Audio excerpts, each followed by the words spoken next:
Mummy makeover అనేది ఎక్కువగా వింటున్నాం. అసలు ఏంటి మేడం ఈ కాన్సెప్ట్? వెజైనల్ డెలివరీస్ అయిన వాళ్ళకి ఆ వెజైనల్ మజిల్స్ బాగా స్ట్రెచ్ అవుతాయి, మళ్ళీ నార్మల్ షేప్కి రావు.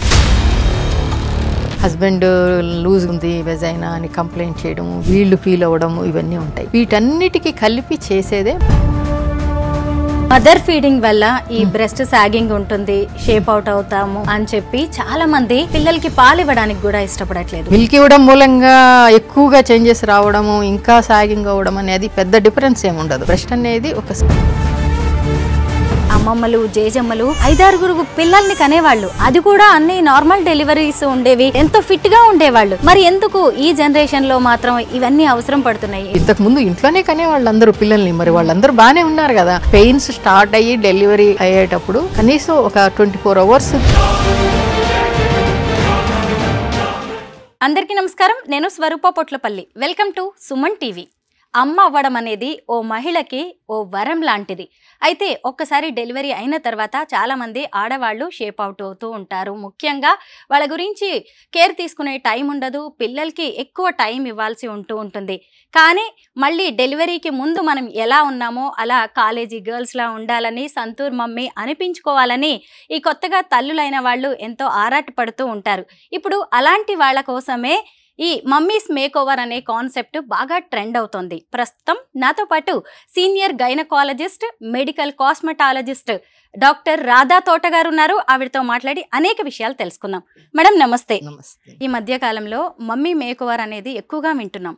అసలు ఏంటి మేడం ఈ కాన్సెప్ట్? అమ్మాయిలు పెళ్లి చేసుకుని మంచి యూత్ఫుల్ కండిషన్స్లో, అంటే 20sలో ఎంత మంచి ఫిట్ బాడీ అది ఉంటుంది కదా, ఆ టైంలో ప్రెగ్నెన్సీ, చైల్డ్ బర్త్ అనేది వీళ్ళకి శరీరంలో చాలా మార్పులు తీసుకొస్తాయి. ప్రోజెస్ట్రాన్ అనే హార్మోను చాలా రెట్లు పెరుగుతుంది ప్రెగ్నెన్సీలో.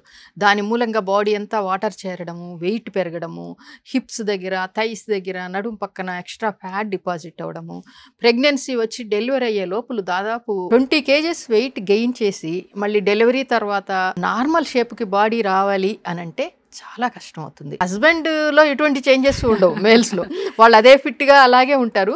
వీళ్ళు సడన్లీ ఒకసారి ప్రెగ్నెన్సీ వచ్చి చైల్డ్ బర్త్ అయిన తర్వాత పెళ్ళప్పుడులా లేవు నువ్వు అంటే it is a natural thing, బాడీలో సహజంగా వచ్చే మార్పులే. కాకపోతే ఈ హస్బెండ్స్ నుంచి కొంచెం అసంతృప్తి అనేది చాలామంది ఫేస్ చేస్తుంటారు. చాలాసార్లు ఇంట్లో చిన్న చిన్న గొడవలకి, అసంతృప్తులకి రీజన్ ఏంటంటే ఇది. డెలివరీ అయిపోయి పాలు ఇవ్వడం ఆపేసినాక ఆ బ్రెస్ట్ అనేది మళ్ళీ నార్మల్ షేప్కి, సైజ్కి రాదు. ఎలాగైతే ఒక బెలూన్ని బాగా ఊదినాక మళ్ళీ గాలి తీసేస్తే నార్మల్ షేప్కి ఎట్లా రాదు, దాంతో ఆ గట్టితనము, ఆ ప్రొజెక్షను అవన్నీ పోయి ఆ కన్సిస్టెన్సీ కూడా పోతుంది, జారిపోతాయి. కొంతమందికి అయితే బాగా హెవీ బ్రెస్ట్ వచ్చేస్తుంది ప్రెగ్నెన్సీ, చైల్డ్ బర్త్ తర్వాత వచ్చి అంబెల్కస్ దాకా కూడా సాగిపోయిన బ్రెస్ట్లు ఉంటాయి. వాళ్ళు ఎవరికి చెప్పుకోలేక, అది కవర్ చేసుకోలేక చాలా ఇబ్బంది పడుతూ ఉంటారు. తర్వాత అబ్డామెన్ మీద స్ట్రెచ్ మార్క్స్, కొంతమందికి పొడ్డు కింద వరకే ఉంటాయి, కొంతమందికి పై దాకా, చెస్ట్ దాకా స్ట్రెచ్ మార్క్స్ వచ్చేస్తాయి.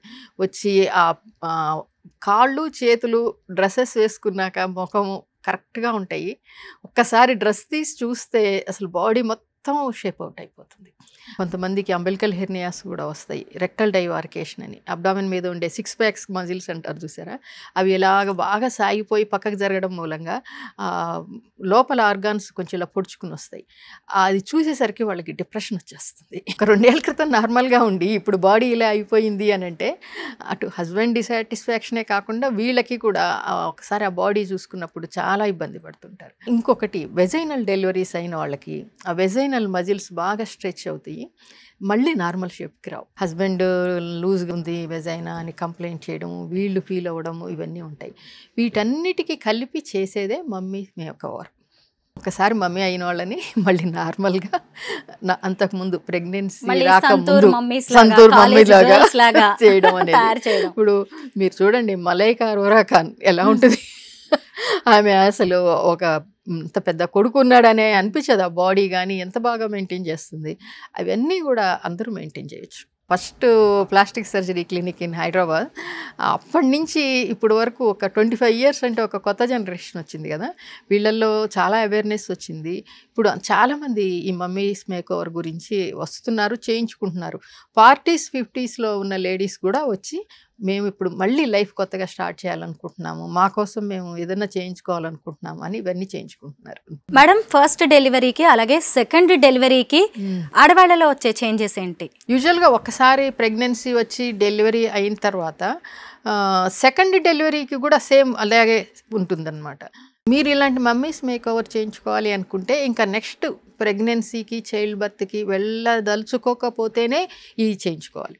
ఒకసారి డెలివరీ అయినాక ఈ ప్రొసీజర్స్ అన్నీ చేయించుకుని మళ్ళీ ప్రెగ్నెన్సీ వచ్చి చైల్డ్ బర్త్ అయితే ఇవన్నీ రివర్స్ అవుతాయి, మళ్ళీ సాగింగ్ ఇవన్నీ వచ్చేస్తాయి. కాబట్టి ఇంకా లేదు, ఫ్యామిలీ ప్లానింగ్ చేయించుకున్నాము, లేదా ఇంకా next we are not planning another child అనుకున్నప్పుడే మమ్మీస్ మేకోవర్కి వెళ్ళాలి. అసలు మమ్మీస్ మేక్ ఓవర్ అవసరం ఉందంటారా? అది డిపెండింగ్ అపాన్ దైర్ కండిషన్స్ అండి. ఇంతకుముందు ఎలా ఉన్నా కూడా సర్దుకుపోయేవాళ్ళు. అసలు వైఫ్ అంటే ఇలాగే ఉంటుంది, ఒక ఫ్యామిలీ లేడీ అంటే ఇలాగే ఉంటారు అనేది వాళ్ళు మెంటల్గా కూడా యాక్సెప్ట్ చేసేసేవాళ్ళు. లేడీస్ చేసేవాళ్ళు, జెంట్స్ కూడా చేసేవాళ్ళు. ఇప్పుడు exposure to social media, internets ఇవన్నీ చూసినాక ఆడవాళ్ళకి కూడా అలాగే అనిపిస్తుంది, మేము చాలా ఫిట్గా మోడల్స్ లాగా అలా ఉండాలని. అలాగే హస్బెండ్స్ కూడా వైఫ్ చాలా స్మార్ట్గా ఉండాలి, చాలా ఫిట్గా ఉండాలి అని వాళ్ళు కూడా ఎక్స్పెక్ట్ చేస్తున్నారు. ఈవెన్ పెళ్లి కాని పిల్లలు కూడా ఇంతకుముందు ఏదో ఫ్యామిలీ బ్యాక్గ్రౌండ్ అవి ఇవి చూసి చేసుకునేవాళ్ళు. ఇప్పుడు అమ్మాయి ఎంత ఫిట్గా ఉంది, అమ్మాయి ఎంత యాక్టివ్గా ఉంది, వీటికి ఎక్కువ ఇంపార్టెన్స్ ఇస్తున్నారు. ఎందుకంటే ప్రతి ఒక్కళ్ళు ఏదో జాబ్ చేసుకుంటున్నారు, ఎర్న్ చేసుకుంటున్నారు. ఆ ఇండివిజువల్గా ఆ పర్సనల్ అపీరెన్స్కి వాటికి చాలా ఇంపార్టెన్స్ ఇస్తున్నారు. అందులోనూ ఇప్పుడు సినిమా ఇండస్ట్రీ కావచ్చు, ఫ్యాషన్ వరల్డ్ లో ఉన్న వాళ్ళు, వర్కింగ్ మదర్స్ కి ఇవన్నీ అవసరం కనిపిస్తోంది కూడా. ఇప్పటి వరకు ఏమో అందంగా కనిపించిన వాళ్ళు మళ్ళీ పిల్లలు పుట్టిన తర్వాత ఆఫీస్కి వెళ్ళేసరికి ఆంటీ అనిపించుకోవడం కూడా ఎవరికి ఇష్టం ఉండట్లేదు. ఎంతసేపు చీరలు నగలు, చీరలు ఈజ్ ద బిగ్గెస్ట్ ఇండస్ట్రీ మనకి. అవి వీటి మీద ఇంతంత స్పెండ్ చేస్తున్నప్పుడు మీకు బాడీ నీట్గా లేకపోతే ఎంత కాస్ట్లీ చీర కట్టుకున్నా కూడా ఇక్కడ టైర్స్ కనిపించడం, ఇలా పొట్ల పొడుచుకుని రావడము, అదే అటు బ్యూటీ ఏముంటుంది, ఉండదు కదా. ఫస్ట్ ఫిట్గా ఉన్నప్పుడు ఎంత నార్మల్ డ్రెస్ వేసుకున్నా కూడా ఆ బ్యూటీ డిఫరెంట్గా ఉంటుంది. బాడీ షేప్ అవుట్ అవుతుంది అని చెప్పి చాలా మంది ప్రెగ్నెన్సీని, పేరెంటింగ్ ని కూడా వాయిదా వేస్తున్న వాళ్ళు ఉన్నారు. 25 yearsకి ప్రెగ్నెంట్ అయితేనే ఎల్డర్లీ ప్రేమి అనేవాళ్ళం మా జనరేషన్లో. 16 yearsకి వాళ్ళు ఇప్పుడే యూత్ఫుల్గా మొదలు పెట్టినప్పుడు 18 years లోపల ప్రెగ్నెన్సీ వద్దని చెప్తాం యూజువల్గా. బాడీ ఇంకా ప్రిపేర్ అయ్యి ఉండదని. 19-20s early 20s is ideal period మంచి హెల్దీ బేబీస్ పుట్టడానికి కానీ వీటికని చెప్పేవాళ్ళం అనమాట. ఇప్పుడు 20s అయిపోయి 30sలోకి వచ్చేస్తున్నారు. ఈ ఏజ్ పెరిగే కొద్దీ ఏమవుతుందంటే ఎస్పెషల్లీ ఫిమేల్స్లో కంజెనిటల్ అనామలీస్ రావడము, బేబీస్కి ఏదైనా మాల్ ఫార్మేషన్స్ రావడము, తర్వాత pregnancy related complications, pregnancy induced diabetes అని వేరే కాంప్లికేషన్స్ రావడం మూలంగా అది కొంచెం ఫిజికల్గా కూడా వాళ్ళకి అంత మంచిది కాదు. 30s ఎంటర్ అయిన వెంటనే అయినా వాళ్ళు ప్రెగ్నెన్సీ, చైల్డ్ బర్త్ ప్లాన్ చేసుకుంటే వీళ్ళకి 50 years వచ్చేసరికి ఆ చైల్డ్ ఇండివిజువల్ అయిపోతాడు, వాళ్ళు ఎర్నింగ్లోకి వెళ్తారు, మిగిలిన లైఫ్ వీళ్ళు కంఫర్టబుల్గా లీడ్ చేసుకోవచ్చు. కాకపోతే పోస్ట్పోన్ చేయడము, సరోగసీకి వెళ్ళడము అవన్నీ కూడా కరెక్ట్ కాదు. ప్రెగ్నెన్సీ టైంలో కూడా 10 kgs కంటే వెయిట్ పెరగకుండా డాక్టర్ సలహాలతోటి proper food, proper proteins, nutrients, minerals అవి తీసుకున్నట్లయితే మ్యాక్సిమం 10 kgs ప్రెగ్నెంట్, అందులో baby weight, amniotic fluid weight ఇవన్నీ కలిపి చాలా వరకు రివర్స్ అయిపోతుంది. డెలివరీ అయినాక 6 weeks పర్ప్యూరల్ పీరియడ్ అంటాము. ఆ పీరియడ్లో మళ్ళీ బాడీ ఆల్మోస్ట్ నార్మల్ స్టేజ్కి వస్తుంది. ఇలాగ ప్లాన్ చేసుకుని ఇంకా కొన్ని నార్మల్కి రాని conditions, abdominal sagging, vaginal looseness, breast ఇలాంటివి, ఇంకా ఫ్లాంక్స్లో అక్కడ ఫ్యాట్, వీటిని లైపోసెక్షన్ ద్వారా కరెక్ట్ చేసేసుకుని 3 to 6 months తర్వాత వర్కౌట్ స్టార్ట్ చేయొచ్చు. మదర్ ఫీడింగ్ వల్ల ఈ బ్రెస్ట్ సాగింగ్ ఉంటుంది, షేప్ అవుట్ అవుతాము అని చెప్పి చాలా మంది పిల్లలకి పాలు ఇవ్వడానికి కూడా ఇష్టపడట్లేదు. అలాంటి మదర్స్ కి మీరేం చెప్తారు? పాపకి పాలు ఇచ్చినా ఇవ్వకపోయినా కూడా ఏదైతే చేంజెస్ వచ్చినాయో అవి కంపల్సరీ వస్తాయి. మిల్క్ ఇవ్వడం మూలంగా ఎక్కువగా చేంజెస్ రావడము, ఇంకా సాగింగ్ అవ్వడం అనేది పెద్ద డిఫరెన్స్ ఏమి ఉండదు. కాబట్టి బేబీకి first few months mother milk అనేది చాలా మంచిది. అందులో చాలా యాంటీబాడీస్ ఉంటాయి. బేబీకి రెసిస్టెన్స్ ఉంటుంది. చాలా హెల్తీగా బేబీస్ పెరుగుతారు. అట్లీస్ట్ 3 to 5 మంత్స్ బేబీకి బ్రెస్ట్ ఫీడింగ్ చేయడం అనేది చాలా అవసరము. ప్రకృతి ఇచ్చిన వరం అనమాట బేబీస్ని ఫీడ్ చేయడం అనేది. అది అవాయిడ్ చేయడం కరెక్ట్ కాదు. దాని తర్వాత మీరు ఈ బ్రెస్ట్ లిఫ్టింగ్లని, ఇంప్లాంట్స్ అని అలాంటివి చాలా ప్రొసీజర్స్ ఉన్నాయి. ఆల్మోస్ట్ అంతకుముందు సైజ్కి తర్వాత షేప్కి బ్రెస్ట్ని తీసుకురావచ్చు. దాని మూలంగా బ్రెస్ట్ మిల్క్ ఇవ్వకుండా ఉండడం అనేది కరెక్ట్ కాదు. డెలివరీ అయినా ఎన్ని మంత్స్ తర్వాత, అంటే ఎంత గ్యాప్ తర్వాత ఈ మమ్మీస్ మేక్ ఓవర్కి వస్తే మంచిది? 3 to 6 months టైం తీసుకొని బాగా వెయిట్ లాస్ అయ్యి, ఏదైతే వెయిట్ గెయిన్ చేస్తారో ఆ వెయిట్ లాస్ అయ్యి, మంచి అబ్డామినల్ ఎక్సర్సైజెస్, ఆ ఫిట్నెస్ అవన్నీ వచ్చిన తర్వాత అప్పుడు, అంటే ప్రెగ్నెన్సీకి అంటే ముందు ఎలాంటి వెయిట్ ఉన్నారో ఆల్మోస్ట్ ఆ వెయిట్కి మీరు వచ్చినాక అప్పుడు ఈ extra sagging skin, extra fat deposits అవన్నీ కూడా మనం తీసివేసేసి నార్మల్ షేప్కి తీసుకురావచ్చు. డెలివరీ అయిన ఒక 5 to 10 years తర్వాత కూడా ఇవన్నీ చేయించుకునే అవకాశం ఉందా? 5 to 10 years కాదండి, 20 years తర్వాత కూడా చేయించుకుంటున్నారు. చెప్తున్నాం కదా, నేను ఇప్పుడు రీసెంట్గా చేస్తున్న వాళ్ళలో 50% 40sలో ఉన్న వాళ్ళు చేయించుకుంటున్నారు. అంటే పిల్లలు ఇంజనీరింగ్లు చదువుతూ ఆ స్టేజ్కి వచ్చినాక అప్పుడు వీళ్ళు ఫ్రీ అయిపోతారు. ఇంకా దే స్టార్టెడ్ బాడీలో చేంజెస్ అవన్నీ ఎక్కువ బాదరింగ్గా ఉంటున్నాయి వాళ్ళకి. 40sలో 48 years లేడీ బ్రెస్ట్ ఇంప్లాంట్స్ కోసం వచ్చారు. ఆమె చెప్పిన రీజన్ ఏంటి? ఆమె చెప్పిన రీజన్ ఏంటంటే ఫ్రమ్ చైల్డ్హుడ్ మెనార్కి వచ్చిన దగ్గర నుంచి కూడా she has a small breast. అప్పటి నుంచి ఆమె చేయించుకోవాలని అనుకునేవాళ్ళట. అప్పట్లో మాది ఒక్కటే క్లినిక్ ఉండేది. డైలీ మీ క్లినిక్ బోర్డు చూస్తూ వెళ్ళేదాన్నండి నేను 25 years బ్యాక్. అప్పుడు అంత ధైర్యం లేదు. తర్వాత ఇప్పుడు నేను ఇండివిజువల్గా వర్క్ చేసుకుంటున్నాను. మా పిల్లలు కూడా పెద్దవాళ్ళు అయిపోయారు. ఇప్పుడు ఎట్లాగైనా చేయించుకోవాలని వచ్చాను అని చెప్పి వచ్చారు. 48 yearsలో చేయించుకున్నాక నా పర్సనల్ సాటిస్ఫాక్షన్ కోసం చేయించుకోవడానికి వచ్చానని చెప్తున్నారు. మేడం, ఈ బ్రెస్ట్ లిఫ్టింగ్ కావచ్చు, stretch marks removal, fat removal, అలాగే వెజైనా టైటనింగ్, ఇవన్నీ వింటుంటేనే చాలా కాస్ట్లీ ట్రీట్మెంట్స్ ఏమో అనిపిస్తోంది. మంచి హాస్పిటల్లో సిజేరియన్ సెక్షన్ చేయించుకోవాలా, హిస్టెక్టమీ చేయించుకోవాలా అంటేనే మినిమం ఎంత కాస్ట్ అవుతుంది. ఇది పైగా చాలా స్కిల్ఫుల్ సర్జరీ, చాలా ఎక్స్పీరియన్స్ ఉన్న సర్జన్స్. మా క్లినిక్లో మాకుండే ప్యానల్ ఆఫ్ డాక్టర్స్ అందరూ కూడా 30 years experienced. Gandhi medical college ప్రిన్సిపల్గా చేసి రిటైర్ అయిన వాళ్ళు, 25 years నుంచి ఒకే ప్రొసీజర్స్ చేస్తున్న వాళ్ళు, వీళ్ళందరూ కూడా ఆ అవుట్పుట్, ఎస్పెషల్లీ ఈ కాస్మెటిక్ సర్జరీస్ అవుట్పుట్ కరెక్ట్గా రావాలి అంటే ఆ సర్జన్ ఆ కేసెస్ ఎన్ని చేశారు అంటే it is like a sculpturing. వాళ్ళ స్కిల్స్ని బట్టి ఉంటాయి. ఈ బ్రెస్ట్ రిడక్షన్ ఒకటి, చాలా ఎక్స్పీరియన్స్ ఉన్నవాళ్ళు కానీ అవి కరెక్ట్గా చేయలేరు. బోత్ బ్రెస్ట్ ఒకటే షేపు, ఒకటే సైజు రావాలి సర్జరీ తర్వాత. ఆ నిపుల్ ఏరియోలా కాంప్లెక్స్ కరెక్ట్ పొజిషన్లో ఉండాలి. అవి చేయాలంటే వాళ్ళకి చాలా ఎక్స్పీరియన్స్ ఉండాలి. ఇవి అన్నీ కూడా చూసుకుని వెళ్ళాలి మీరు సర్జరీకి. కాస్ట్ వైజ్ అంటే ఒక 30 years ఎక్స్పీరియన్స్ ఉండి ఒక పర్టికులర్ ప్రొసీజర్ చేసే సర్జన్ డెఫినెట్గా కొంచెం ఛార్జ్ చేస్తారు ఆయన. అది వన్ టైం పెట్టుకునే ప్రొసీజర్ కాబట్టి మీరు హ్యాపీగా స్పెండ్ చేయొచ్చు. మీరు లైఫ్ లాంగ్ ఆ రిజల్ట్ ఎంజాయ్ చేస్తారు కాబట్టి. అది అందుబాటులో లేనిదైతే ఏం కాదండి. మీరు కొంత ఈ ఫైనాన్స్ కూడా తీసుకోవచ్చు, బజాజ్ ఫైనాన్స్ అలాంటివి కూడా తీసుకుని మంత్లీ ఈఎంఐస్ అలా కూడా పే చేసుకోవచ్చు. వర్కింగ్ అయ్యి ఉండి హైదరాబాద్ లోకల్ అలాంటి వాళ్ళైతే.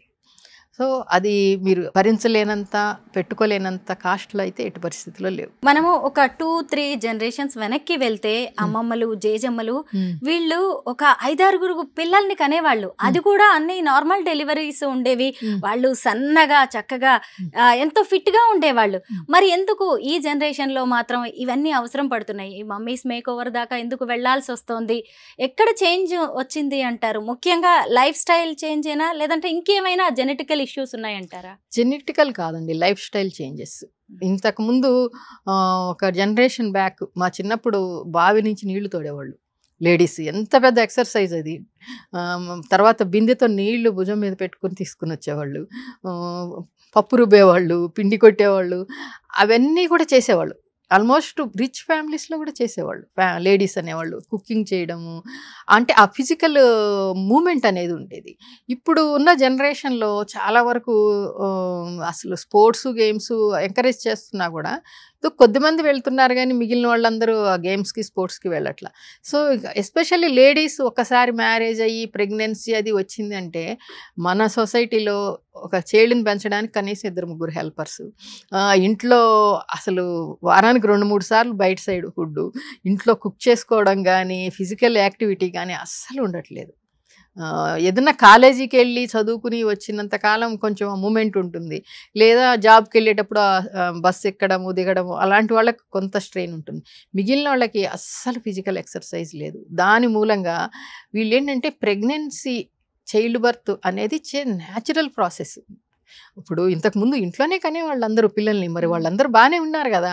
నేను 20 years గైనకాలజిస్ట్గా వర్క్ చేసిన నా హాస్పిటల్లో 10 నార్మల్ డెలివరీస్కి ఓన్లీ ఒక్క సి సెక్షన్ చేసేవాళ్ళం అంతే. మామూలుగా రికార్డ్స్ ప్రకారం మన స్టాటిస్టిక్స్ ప్రకారం కూడా ఓన్లీ 10 to 15% డెలివరీస్లోనే మనం ఇంటర్ఫియర్ అవ్వాలి. మిగిలిన 85 to 90 డెలివరీస్ నార్మల్గా అవుతాయి. అంటే కొన్ని ప్లాసెంటా ప్రీవియా అని, ట్విన్ ప్రెగ్నెన్సీ అని, కాళ్ళు బయటకు ఉండడం, ఎదురు కాళ్ళు అంటారు, అలాంటివని. అలాంటి కండిషన్స్లో కొన్నిసార్లు బేబీ సేఫ్టీ గురించి కంపల్సరీ సి సెక్షన్ అవి చేయాల్సి వస్తుంది, మదర్కి బేబీకి సెక్షన్. అదర్వైజ్ 80 to 85% ప్రెగ్నెన్సీస్ నార్మల్గా డెలివరీ అయిపోతారు. వీళ్ళు 24 hours ఫస్ట్ స్టేజ్ ఆఫ్ లేబర్కి వెయిట్ చేయాలండి. అంటే పెయిన్స్ స్టార్ట్ అయ్యి డెలివరీ అయ్యేటప్పుడు కనీసం ఒక 24 hours యూట్రస్ కంట్రాక్షన్స్ వస్తాయి. 2-3 hours మా అమ్మాయి నొప్పులు పడలేదండి, సెక్షన్ చేసేసేయండి అని వీళ్ళే డాక్టర్స్ మీద ప్రెషర్లు పెడుతున్నారు. దాని మూలంగా ఏదో కట్ చేసేసి తీసేస్తే అయిపోతుంది అని చెప్పి సి సెక్షన్స్ అంత అవసరం లేదు. అది డాక్టర్ తప్పు కూడా కాదు, పేషెంట్స్ చాలా గొడవ చేస్తారు, నేను చూశాను కదా. few days back US నుంచి ఒక ఆవిడ వచ్చారు, Muslim lady. She had 6 vaginal deliveries. ఎంత ఫిట్గా ఉందంటే ఫ్యాట్ ఇంజెక్షన్స్ చేయడానికి బాడీలో ఎంత ట్రై చేసినా మాకు 300 ml కూడా రాలేదు ఫ్యాట్, అంత ఫిట్గా ఉంది. ఆవిడ చెప్తుంటే నేను ఆశ్చర్యపోయాను. పెయిన్స్ వస్తున్నప్పుడు ముందు పిల్లలకి ఫ్యామిలీకి ఆమె దాదాపు ఒక 7 daysకి సరిపడా ఫుడ్ కుక్ చేసి ఇంట్లో పెట్టి డెలివరీకి వెళ్ళేదంట. డెలివరీ అయినాక వచ్చి 2nd day నుంచి she started taking care of the other children. బేసిక్గా ప్రాబ్లము ఫిజికల్ ఎక్సర్సైజ్ లేకపోవడం. పేరెంట్స్ అవ్వడం అనేది ఓ కపుల్ లైఫ్లో ఓ మైల్ స్టోన్, ఓ టర్నింగ్ పాయింట్ అని కూడా అనుకోవచ్చు. అదే టైంలో ఒక అమ్మాయి డెలివరీ తర్వాత ఫిజికల్గా మెంటల్గా చాలా స్ట్రెయిన్ అవుతూ ఉంటుంది. నువ్వు నాకు టైం ఇవ్వట్లేదు, నాతో స్పెండ్ చేయట్లేదు అంటూ ఆ కపుల్ మధ్య తెలియకుండానే గ్యాప్ అనేది కూడా వస్తూ ఉంటుంది. అలాంటి వాళ్ళకి మీరు ఏం చెప్తారు? వైఫ్ అండ్ హస్బెండ్ ఎలా ఉండాలి? మగపక్షి తీసుకుని వచ్చి పిల్లల్ని ఫీడ్ చేస్తుంది, మరి మనుషులు మాత్రం ఎందుకు ఓన్లీ వైఫే బేబీని ఫీడ్ చేయాలి, వైఫే చూసుకోవాలి అవన్నీ. ఈ జనరేషన్లో చాలామంది జెంట్స్ కూడా బేబీని కేర్ చేయడము, వాళ్ళని ఫీడ్ చేయడము, అంటే ఆర్టిఫిషియల్ ఫీడింగ్ ఎలా ఉంటే ఫీడ్ చేసుకోవడము, అలా చాలా హెల్ప్ చేస్తున్నారు, వైఫ్కి హెల్ప్ చేస్తున్నారు. తనకి టైం స్పేర్ చేయడం కాదు, ఈయన ఆవిడకి టైం స్పేర్ చేయాలి బేబీకి. అది ఆ అండర్స్టాండింగ్ ఉంటే ప్రాబ్లమ్స్ ఉండవండి. హాస్పిటల్కి వెళ్ళడం, ఈ ట్రీట్మెంట్స్ అన్ని తీసుకోవడం అనే దానికి చాలా మంది భయపడుతూ ఉంటారు. ఆఫ్టర్ డెలివరీ ఆడవాళ్ళు మళ్ళీ పాత స్థితిలోకి, మళ్ళీ అమ్మాయిల్లాగా మారిపోవడానికి ఇంట్లో ఏం చేసుకోవచ్చు? ఎందుకంటే మీరు ఒక మెడికల్ కాస్మెటాలజిస్ట్ మాత్రమే కాదు, ఓ సీనియర్ గైనకాలజిస్ట్ కూడా. డెలివరీ తర్వాత ఎలాంటి జాగ్రత్తలు తీసుకోవాలనేది కూడా మీరు చాలా మంది అమ్మాయిలకి చెప్తూ ఉంటారు కదా, ఇప్పుడు ఏం చెప్తారు? డెలివరీ తర్వాత as early as possible mobilisation, లేగడము, ఈవెన్ సి సెక్షన్ అయినా కూడా ఒక 1 week తర్వాత చిన్న చిన్న పనులు చేసుకోవడము, ఒక 6 weeks నుంచి 8 weeks లోపల ఫిజికల్ ఎక్సర్సైజెస్, జిమ్ ఎక్సర్సైజెస్ కానీ ఇంట్లో కానీ ఎక్సర్సైజ్ చేయడము, డైట్, బాడీ వెయిట్ పెరగకుండా డైట్, ఫీడ్ చేస్తున్నాం కదా అని కొంచెం ఓవర్గా కూడా తింటారు.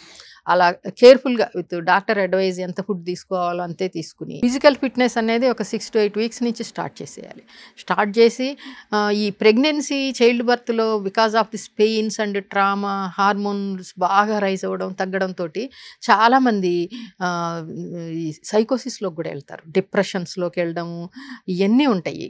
కొంచెం ఫ్యామిలీ మెంబర్స్ వాళ్ళకి సపోర్టింగ్గా ఉండడము, ఆ టైంలో హస్బెండ్ కూడా వైఫ్ని చాలా కేర్ఫుల్గా చూసుకుని ఆ ట్రాన్సిషన్ పీరియడ్లో డెలివరీ అయ్యి బేబీ కొంచెం ఆమె అలవాటు అయ్యేదాకా వీళ్ళు కూడా బాగా టైం స్పేర్ చేసి వాళ్ళకి మోటివేట్ చేసి బయటికి తీసుకుని వచ్చి ఎక్సర్సైజులు చేయించి ఇవన్నీ చేయిస్తే విత్ ఇన్ నో టైమ్ వీళ్ళు మళ్ళీ నార్మల్కి వచ్చేస్తారు. నేను కూడా ఇప్పుడు సొసైటీని చూస్తున్నాను కదా, నిజంగా ఈ మమ్మీస్ మేక్ ఓవర్ అనేది ఆడవాళ్ళకి చాలా అవసరం పడుతుంది. ఎందుకంటే పిల్లలు కూడా మా అమ్మ కాదు అక్క అని చెప్పుకోవడానికి కూడా ఇష్టపడుతున్నారు చాలా మంది అమ్మాయిల్ని.